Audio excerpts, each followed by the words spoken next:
CDS का जिक्र किया एडमिरल मेहता ने, इसमें जिस तरह से खासकर हमने एलएसी में ऑपरेशंस देखे, जो ऑब्वियस ऑपरेशंस की बात मैं कर रही हूं, जो लोग भी अपनी नजरों से देख सकते थे कि कैसे आसमान में भी हम अपना डोमिनेंस दिखा रहे हैं और जमीन की तैयारी तो अपनी जगह पर है ही।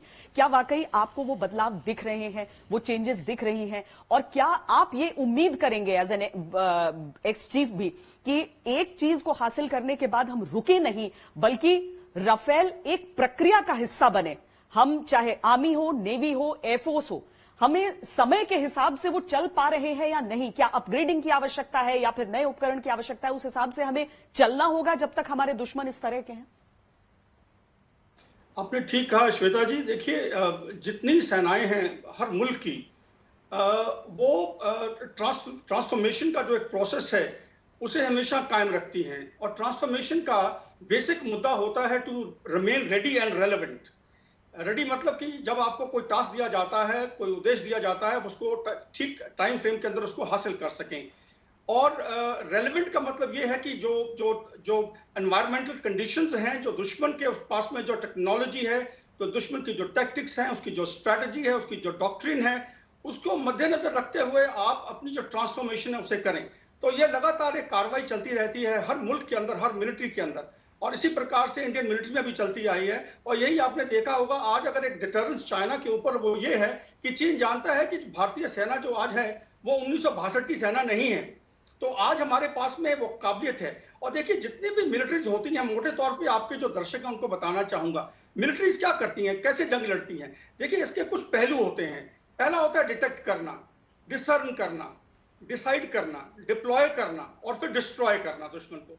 तो इन 5-6 चीजें जो हैं, जो पहलू हैं, इनके मद्देनजर जो है, जो हमारा गौर रहा है तीनों सर्विसेज का, वो जॉइंटनेस के अलावा वो रहा है सर्विलेंस के ऊपर, जॉइंट सर्विलेंस के ऊपर। हमारी फायर पावर को बढ़ाना, हमारी मोबिलिटी को बढ़ाना, all weather night fighting capability को बढ़ाना, इलेक्ट्रॉनिक वॉरफेयर को बढ़ाना, कमांड एंड कंट्रोल स्ट्रक्चर्स जो हैं उनके अंदर इंटरऑपरेबिलिटी बढ़ाना, ना कि सिर्फ हमारी 3 सर्विसेज के अंदर, पर हमारे जो स्ट्रेटेजिक पार्टनर्स हैं जो अमर्ज कर रहे हैं, जैसे फॉर एग्जांपल यूनाइटेड स्टेट्स आया है, हमारी उनके साथ में एक्सरसाइजेज चल रही हैं, और उस इंटरऑपरेबिलिटी को टेक्टिकल लेवल से हमने ऊपर लेके जाना है ऑपरेशनल और स्ट्रेटेजिक अरीना के अंदर, ताकि कल अगर जंग लड़नी पड़ती है हमें, और एक इंटरिम के अंदर जबकि हमारी ताकत नहीं है आज इतने मुफीद, हालांकि अगर आप मुझे समझते हैं तो डिफेंसिव वॉर फाइटिंग के लिए चीन के साथ में हमारे पास बेहतरीन इस वक्त औजार हैं और हमारे पास ताकत है। लेकिन चीन के अंदर जाके चीन का जो इलाका है उसको कैप्चर करने के लिए, ताकि जब जंग खत्म होती है तो पॉलिटिकल लीडर्स एक पोजीशन ऑफ स्ट्रेंथ से नेगोशिएट कर सकें,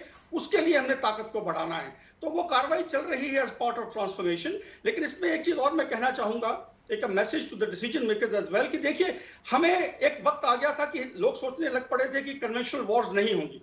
हमें इस अजम्पशन के ऊपर, इस